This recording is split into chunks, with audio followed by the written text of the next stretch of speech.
Welcome to Six Figure Souls, Doing Good and Making Money, the weekly podcast where I highlight entrepreneurs who have left the grind and designed businesses in alignment with who they are.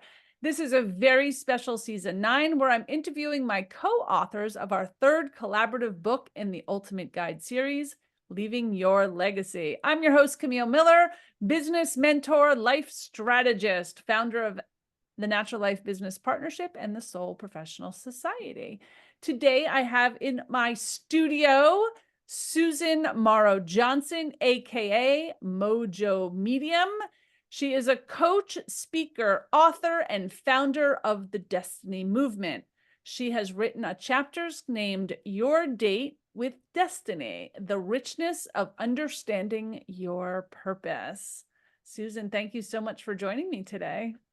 Well, thank you for having me. Come and visit. I'm glad to be here. You are welcome.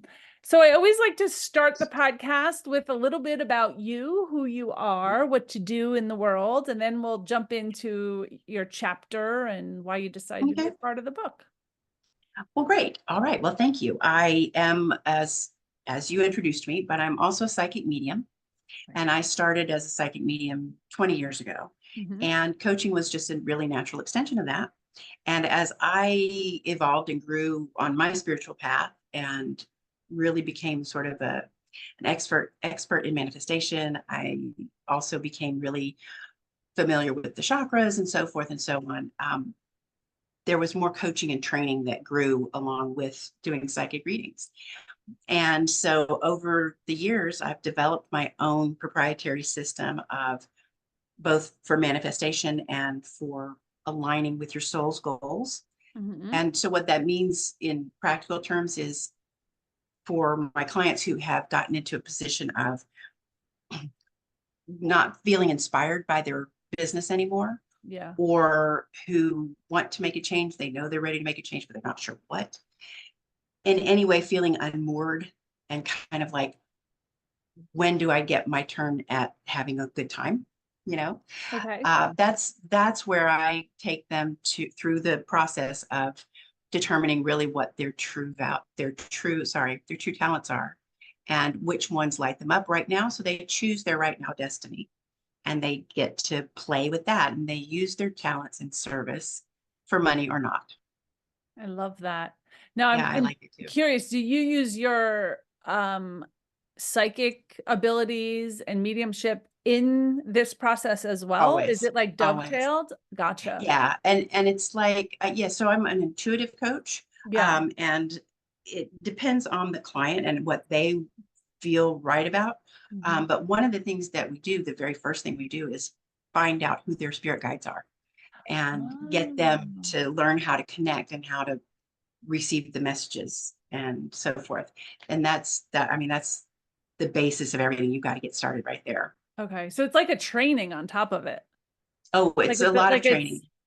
Like an intuition, like training to trust your own intuition, because connecting with guides, I feel like that's next level, just so you know. Okay. That's a very big deal. Yeah. I've been steeped in the woo for so long that it doesn't seem unusual to me at all.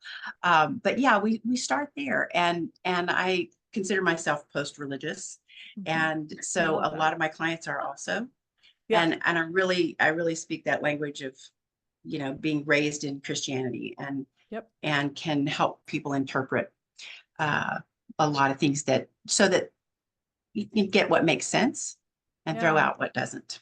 Yeah.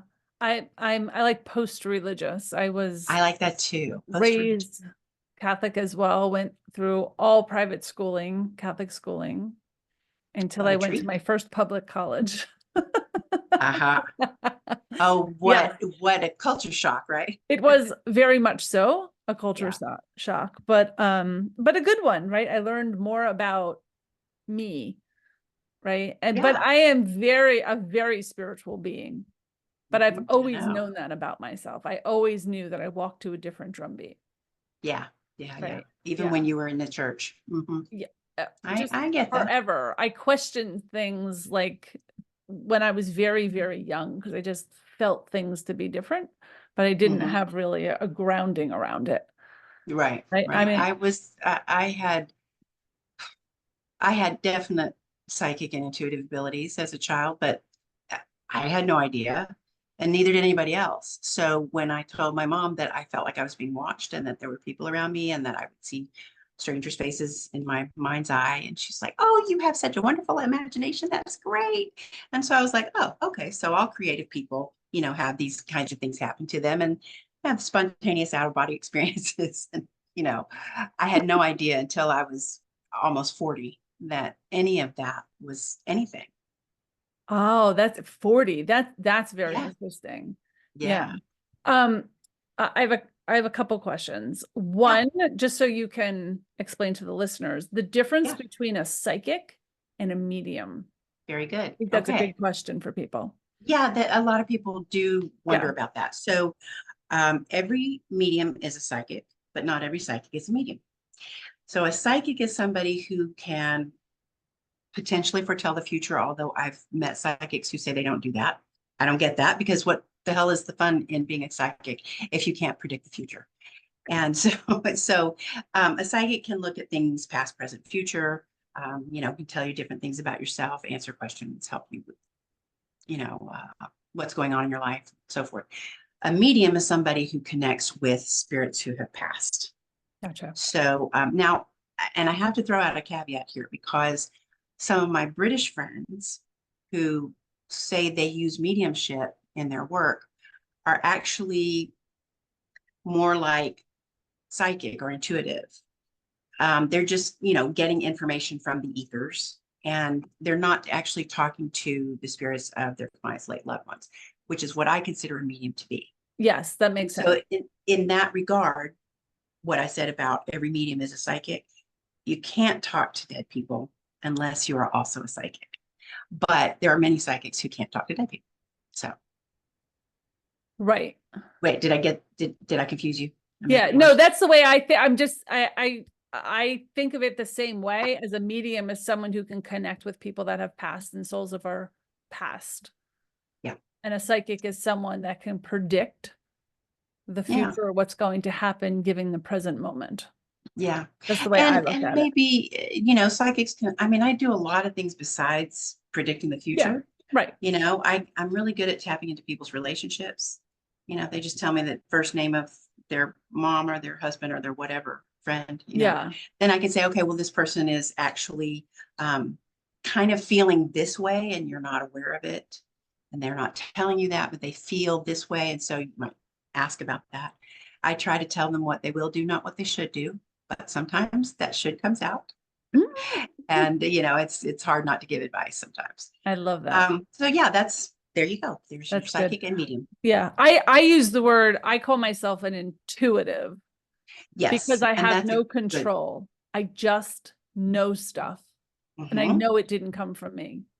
Yeah. But I can't control it. Like, I could never sit down with someone, but sometimes, like, if I'm working with a client, I was like, hey, this just came in. Yeah, I just say, hey, are you open to? Yeah. Yeah. I think I think calling yourself as an intuitive is accurate. I think that makes a lot of sense. And I bet you that I could help you to have more control over it, but you're happy the way you are. So I'm not going to push that on you. Yeah. I found when in the early days, I found that, if I got something that didn't make any sense to me, if I just got, I don't know, a red Corvette, as an image in my head, then I can just ask, well, what does this mean? I could tell the client, oh, I'm getting a red Corvette. And they could be like, oh yeah, my dad drove a red Corvette. But I will usually say, why are you showing me this? What is this? And so then that gives me more information. And I'm not just like passing on just gotcha basic stuff. Yeah. Yeah. I can't do that. I bet you could. The only thing that I've asked, since I've known this since I was little, and many people tell me, like, if I ever went to a psychic, which I usually don't, because I usually know stuff on my own. They've always said, you have gifts. And I'm like, yep, I know. But I always say, Spirit, please don't show me dead people. Please just don't do it. Right. And it'll never happen because I've asked them not to show me. Right. Yeah, that's true. So yeah, I had something, not with the dead people part, because that was just always a part of me. And when I found out what it actually was, then it was like, oh, well, now I can use this. But I had a situation, and I was grown. I mean, this was after I started really on the spiritual path, where I'd been reading a lot of Abraham Hicks. And I thought, I want to be a channel. I want to channel something too. That's awesome. And so in the middle of the night, one night I was awakened, and I rolled over on my back, and there was, I could sense that, like, one of my guides, she's kind of like, she was at the time kind of my spokesperson, my spokes angel. Yeah. And so she's over here, and there was somebody else there. And so I'm just lying on my back, like, is this really going on? You know, because it's weird. And then I felt this energy coming in through my feet, and I did not like it at all. I felt like I was being invaded, and I was like, oh, crap. And so I said, I pray to my angels, and I heard them say, I love. And I said, I love. And it just went away. And so then the next day I was like, okay, that was not cool. I don't want to do that after all. I'm perfectly happy to channel for you, but you're going to have to do it a different way, because I didn't like that. And so for a while there, I would provide the service of channeling, just channeling spirit, not anybody in particular, for clients with email. So they'd send me a question, and I'd just sort of like call in their angels and guides, close my eyes and type, you know. And so that was kind of a cool thing to do. I don't do it anymore. I got to where it just, I made a book of 137 of them. And that was it. I'm looking around because I'm like, oh, we're packed up to move, so I don't have my books here, but otherwise I'd show it to you. Oh, that's interesting. So it's always been my thought that these type of abilities are almost genetic, like passed down through somebody. Like probably when I see myself, I can look at I know exactly who it came from, even though my family might not be so open to thinking it. Right. Who was it? Right. It definitely came down through my father's line. There is no question in my mind. That's exactly where it came from. Yeah. Right. And like I see it, I literally see it in my grandmother. I see it in my father. I see it in my aunt. Right. I see it. And I'm like, so interesting that they told us not to develop it. But it was just a curiosity thing, because I do believe that it's, and I believe all of my kids hold the gift. Yeah. I am pretty sure that is the case. After my father's mother died, she told me that I got it from her. But in life, she was a Baptist preacher's kid. And so she was very Baptist all of her life. And if she had any inkling when she was a child in the early 1900s, that would have been squashed right out of her. You know, if she had said anything like, oh, why is grandma over there? I thought she went to heaven. You know, that'd be like, no, you don't see that. That is not real. You know, call the exorcist. Of course, they were Baptist. They didn't have exorcists. But you know what I'm saying? It's like that would never have been known in our family. Yeah. And so that's what she told me afterwards. And then I think probably my dad is pretty intuitive, or was. He's gone. But yeah, I think so. So interesting. Just it is. It is. It would be, I do know people who are like, oh yeah, I got this from my grandma. She's like totally spooky and weird, and we talk about it all the time. And I did not have any sort of anything like that. Yeah. I just thought I was creative. I didn't either. And that's probably why I feel like I abandoned it for a while. And then as I kind of came back to spirituality, and now I spend time, I like to think it's developing it, but it's just sitting in it, sitting with it and trusting it. Trusting it has been the hardest part for me, but I have made the biggest leaps just allowing it to be, right? And then when spirit talks to me, I can hear him now. He literally confirms things more than like in my head. I feel like, like I always say, in my head, I feel like I hear a voice, and people are like, do you hear him? And I'm like, I can't explain it. It's like I know what he's saying. I feel it. Right? I feel it. I feel it, but it's almost, it's like it's beyond our five senses. It's a different sense. That's why they call it the sixth sense. But yeah, it is. It's like a different sense. Yeah. You know, the way that you can receive information.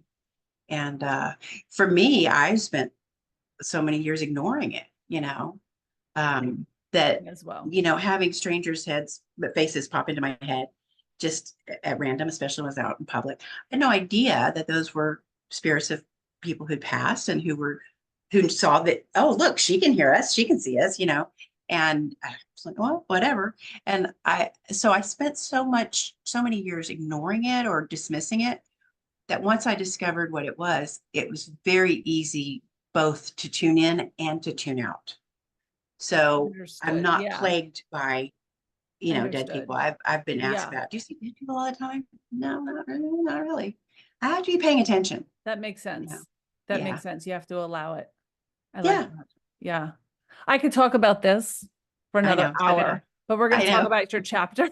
Okay, great. Let's talk about my chapter. Let's talk about your chapter. And first, why did you decide to do the book with us, Leaving Your Legacy? Well, when I talked to you about it, at first it didn't really mean anything to me. Leaving a legacy, I don't get the whole legacy thing, I kind of thought leaving a legacy meant that there would be like statues to you, and that school children would learn about you, and that's the Large. legacy, like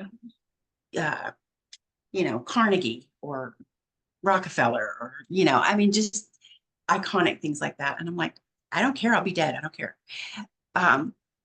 But then after you and I talked about it, I saw that, oh, I see, this is really about being who you came here to be, which is what I'm all about. And doing what is meaningful to you, and leaving that behind. Yeah. And so others.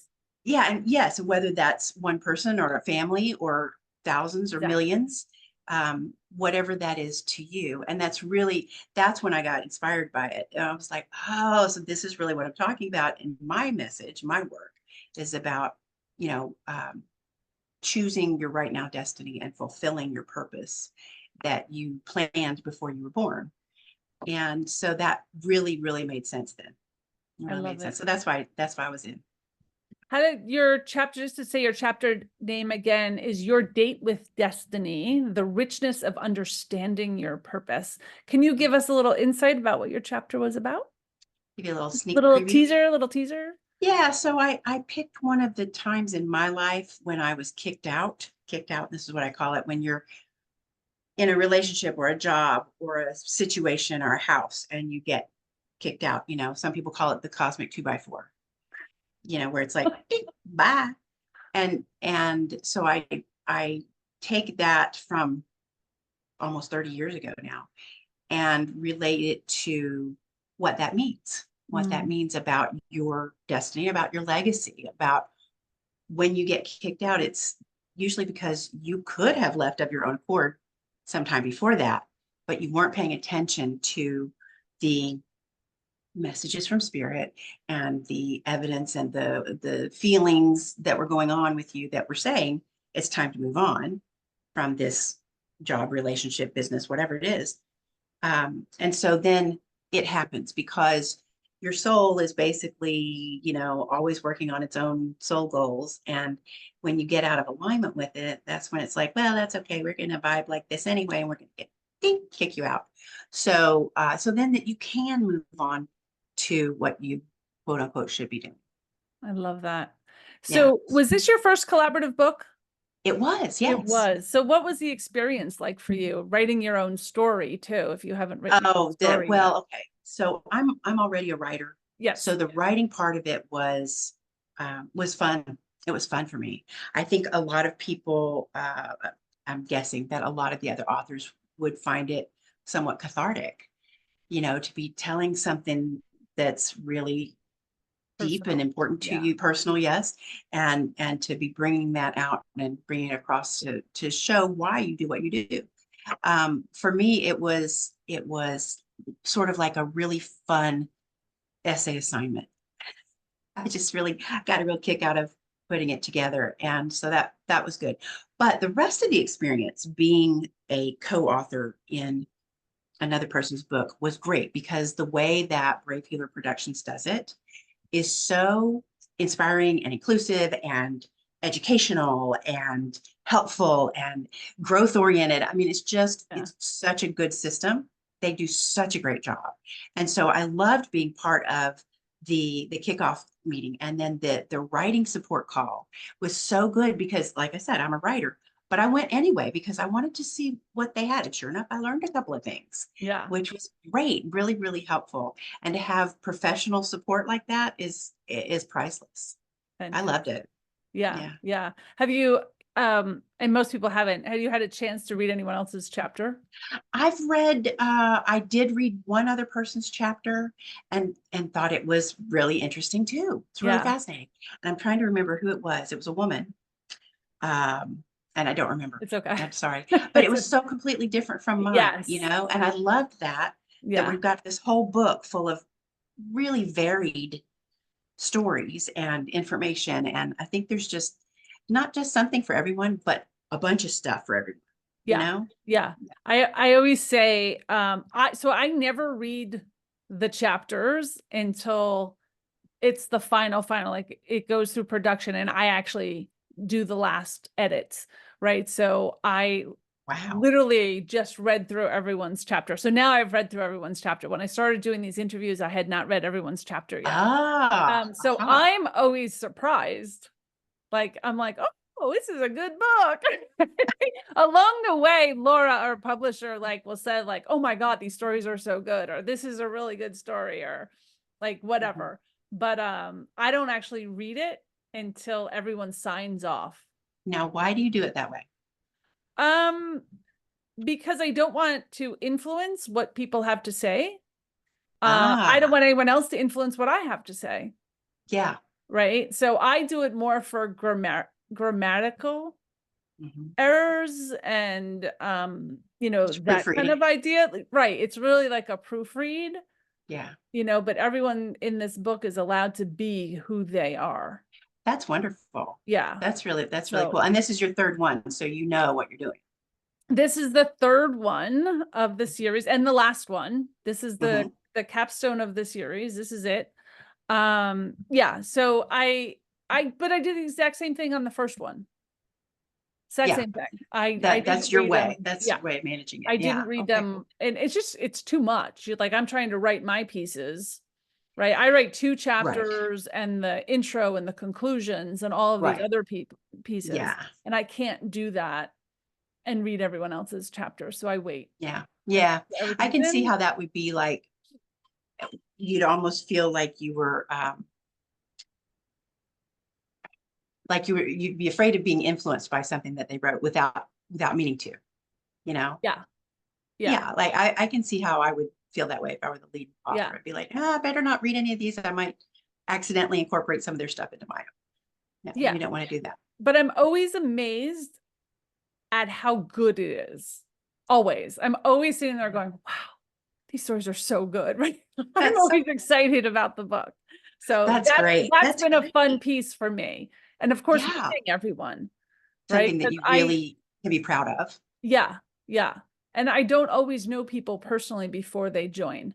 So I know about 50% of the authors every time. And then some people invite other people in, or people have heard about it and they want to be part of the project. I always talk to everybody, but I don't really know them. And then, you know, I interviewed Paul Taubman earlier today, and which will be weeks ago if you're hearing this podcast for you. But I had known him for 9 years, and he told a story I didn't know about him. I was like, oh my God. Right? So you have been holding out on me. Yeah. There's always things that I just don't know about people because it doesn't come up in conversation. It's their personal journey. Yeah. Which I think is so important. And one of the things I love about all 3 of these books is you can literally pick up any one and open to any chapter that resonates with you and start there. Yeah. You don't have to go in order. They don't build on each other. Everything is in a silo, but the collection is together. Yes. I love that too. Yeah. It all has a common theme. Each book has a common theme. And there's just like and it may, sometimes the thread between them may be very slim. You know, it could be just, oh, well, you know, this is moderately connected, but it's still connected. Yeah. It's still part of it. Yeah. Absolutely. So I love that. Absolutely. I love it. Wonderful. I'm excited. When is our launch date? Do you have a launch date? Yeah, we launch September, I want to say it's the 17th of 2024. Cool. Yeah, right after Labor Day. All my other books all launched right after July 4th. But this Nice. year, I almost didn't do it. I almost skipped a year. And then I was like, you know what? Let me just finish the series. Let's go Because ahead and one get came this out done. every year and I was tired. And I was Yeah. like, so I just took 2 months, an extra 2 months. And I was like, let's just do this one in September. Perfect. But So yeah. what's next for you? Now that you've finished this series, what are you going to do now? I launched my Soul Professional School and mentorship program over the summer, went through beta. So now it's a full-blown brand new program that brings people through these stages, right? Fantastic. And designing their business from idea all the way to market and beyond and scaling. So that's pretty big for me. This is my last season of the podcast. For those that are listening, I'm closing this. I'm closing my book. Yeah, and I believe that there is a solo book in me. What I'll That's what I was probably thinking. do, what I'll probably do is take my stories from these 3 books and create something. Yeah, Just that'd so be I good. have something and then build Yeah. from that just personally. I will not Well, do and maybe collaborative also books. including your story of the experience of producing these 3 books. Yeah. I mean, Yeah. it'll be something like that. Cool. Yeah, it'll be Well, I'll something. look forward to that too. Thank you. I'm excited. I feel like as I close things, because it's time, I feel like I'm going through this like renewed chapter of things that should be coming to me. That's what I'm sitting in, like, clear the space because something big is about to happen. So Yes, I'm a I big one understand of that very just much. start closing these things that were a part of a different chapter of me. So each one Yeah. were awesome. Because I Yeah. can remember in 2020 when I decided to do these collaborative books, what a big undertaking that was. And not Right. even Huge. believing in myself that I could write something. And by the time I wrote this one, it was so easy to sit down and just write and start with dialogue and go right into my story, which is so different. And just being okay with it. Just be like, okay, I'm writing today and writing. And it was really funny because I used to say, I'm not a writer. And then Laura, our publisher, would be like, Camille, you've written 3 best-selling books. I think you can say that you are a writer. I guess you have to. I You guess I have have to. to. So Required. I am accepting that I am an author. So that's fun. Good for you. That's Super. awesome. I have loved our conversation. I'm so Likewise. happy you said yes and are in our book in this collaborative experience. I know this isn't the end, but No. how can people get in touch with you and learn more about you and your work? Great. I am at mojomedium.com. Very simple. That's the best way to reach me on all social. I am the Mojo Medium. That's my handle all the way across. And so, and yeah, I'm on them, sort of, maybe. Yeah. So definitely check those You out. dabble. I also do a weekly, it's a forum, it's a discussion, it's a seminar, it's a hot seat coaching experience, it's a podcast, it's a YouTube show. It's called Woo Wednesdays, and you can find that on YouTube. The channel is called The Mojo Medium. You'll find it there. I love it. And for anyone that's listening with us, there are show notes with all of her links. If you're driving, don't go looking for them now, but we are Please happy don't. to get that to you if you need it. Susan, Yes. thank you so much for being a part of this show. Thank you, Camille. I really appreciate everything you've done, and the opportunity to be in the book is just very exciting. Yeah, it is. Thank you, our listeners, for joining me today. If you loved this interview, please share with all of your friends and pick up our book, due out September 2024. You can also join me and others and our co-authors by checking out thesoulprofessional.com. A soul professional lives in a higher vibration, has an alternative approach to business, and is here to help repair the world. If that sounds like you, come meet some more of us at open networking at soulprofessional.com. Thanks, everyone. See you next week. Take care.